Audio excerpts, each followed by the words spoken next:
ফিলিস্তিনের মুক্তিকামী সশস্ত্র গোষ্ঠী হামাসের রকেট হামলায় ৩ ইসরায়েলি সেনা নিহত হয়েছেন, আহত হয়েছেন আরও কয়েকজন।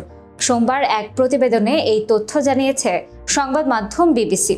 হামাসের সশস্ত্র শাখা আল কাসাম ব্রিগেড জানিয়েছে, তারা কেরেম শালোম ক্রসিংয়ে হামলা চালিয়েছে এবং স্বল্প পাল্লার রকেট দিয়ে তারা ইসরায়েলি সেনাদের লক্ষ্যবস্তু করেছে।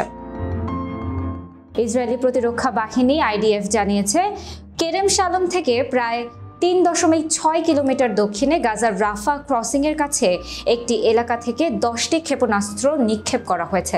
আইডিএফ আরও বলেছে, একটি বেসামরিক আশ্রয়কেন্দ্রের প্রায় ৩৫০ মিটার দূরে অবস্থিত একটি স্থাপনা থেকে এসব রকেট নিক্ষেপ করা হয়েছিল। তবে পরে তারা লঞ্চার এবং কাছাকাছি একটি সামরিক স্থাপনা ধ্বংস করে দিয়েছে। গাজায় 7 মাস ধরে ইসরায়েলি আগ্রাসন চলছে এবং এতে করে সেখানে তীব্র মানবিক সংকট দেখা দিয়েছে। চলমান এই সংঘাতের মধ্যে গাজার অসহায় ও দুর্গত মানুষকে খাদ্য ও চিকিৎসা সামগ্রী সহ মানবিক সহায়তা দেওয়ার জন্য যে কয়েকটি পথ ব্যবহৃত হয়ে আসছে, তার মধ্যে এই ক্রসিংটি অন্যতম।